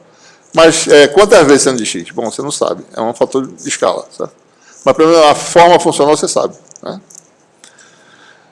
Então, o teorema de Helmholtz diz isso. Sabe rotacional, sabe divergente, sabe essa propriedade, que a gente vai dizer que é a componente normal de A na fronteira da região. Então, você estuda um fenômeno numa região, essa região é um volume limitado por uma superfície. Você sabe a componente normal de A na borda do volume. E sabe a rotacional de A, divergente de A em todos os pontos, então só tem uma solução, certo? A é único. Vamos mostrar, certo? Bom, então a prova disso é você tentando achar, determinar se existe um segundo vetor com as mesmas propriedades, certo? Né? Com o mesmo rotacional, mesmo divergente, mesma componente normal na fronteira. Certo? O que a gente tem que mostrar é que esse segundo vetor é igual ao primeiro. Né? Então, o segundo vetor tem as mesmas propriedades. Divergente vale F.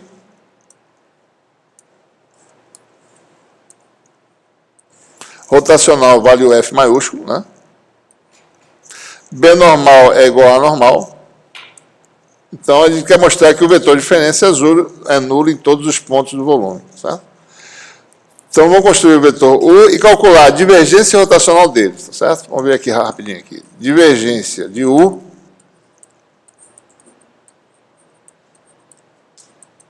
que é B menos A, né? O vetor de diferença vai dar divergência de B menos divergência de A. F menos F dá zero, certo? Então, divergente de U dá zero. Rotacional de U dá rotacional de B menos A. Rotacional de B menos rotacional de A, que dá F vetor menos F vetor, que dá zero também.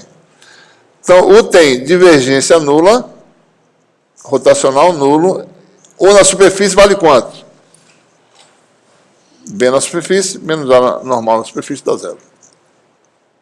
Certo?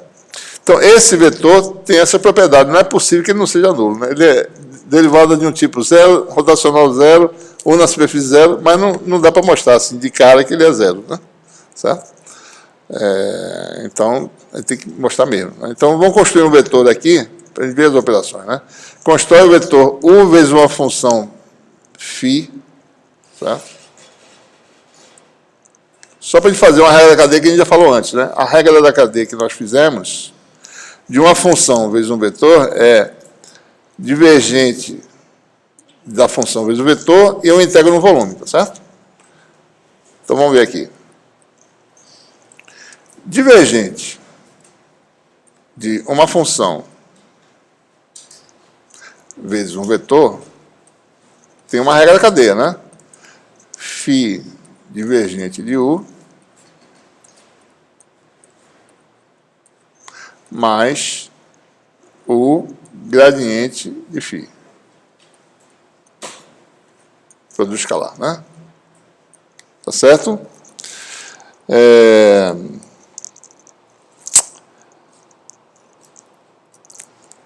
Só que eu não estou dizendo quem é φ, né? Isso vale para qualquer φ, mas só que eu vou escolher um φ específico. Se U é irrotacional, quer dizer, se rotacional de U é zero, tem aquela identidade que diz que se um vetor tem rotacional zero,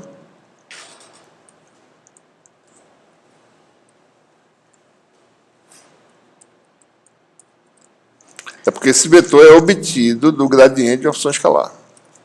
Né? Essa função escalar, eu vou escolher especificamente essa φ aí, tá certo? U igual a gradiente de uma função φ. E esse φ eu estou usando nessa identidade que eu coloquei aqui. Né? Então, um vetor que é irrotacional pode ser sempre escrito dessa forma, o gradiente de escalar. Vamos agora expandir isso aqui. Certo? Então, o que acontece? Né?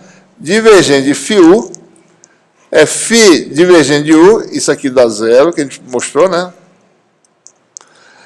U escalar gradiente de φ, que é U escalar ele mesmo, dá módulo de U ao quadrado, né? Tá certo? E aqui você tem divergente de φu, então é módulo de U ao quadrado. Certo? Divergente de φu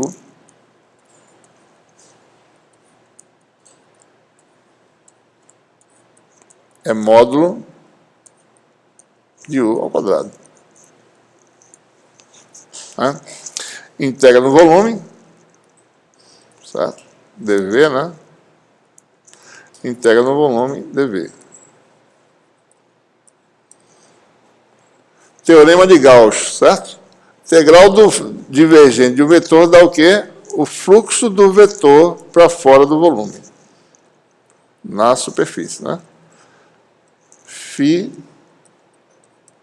U escalar de sigma, né? Teorema de Gauss. Aqui é o vetor, tá certo? O vetor está aqui. Escalar de sigma na superfície que limita o volume V. Isso aqui é o quê? D sigma, por sua vez, é D sigma vezes N, né? N é normal para fora. O escalar N vai dar quanto? O normal na superfície sigma de sigma. Quem é o normal na superfície sigma? A normal menos B normal, que dá zero. Então, esse aqui deu quanto? Zero. Ou seja, a integral de módulo de U ao quadrado dá zero, dentro de V. Ora, se isso aqui é positivo, a única possibilidade disso dar zero é se U for nulo em todos os pontos. Senão não tem como eu zerar essa integral. Então, isso aqui mostra que, como isso é positivo definido, U igual a zero, ou seja, é igual. Só tem um vetor com essas propriedades. Né? Teorema de Helmholtz, super importante. Né?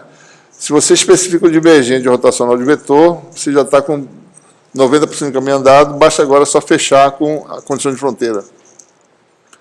Mas o divergente rotacional gera as equações diferenciais para a obtenção do campo, que vai dar a forma geral dele. Função de Bessel, certo? Né? Funções senoidais, e assim por diante. São as funções que vão governar o campo, como é que ele varia no espaço. Né? Então, aí, quando você amarra, daí você fala, a intensidade do campo é tantos volts por metro. Daí você sabe exatamente no ponto do volume. Quando você especifica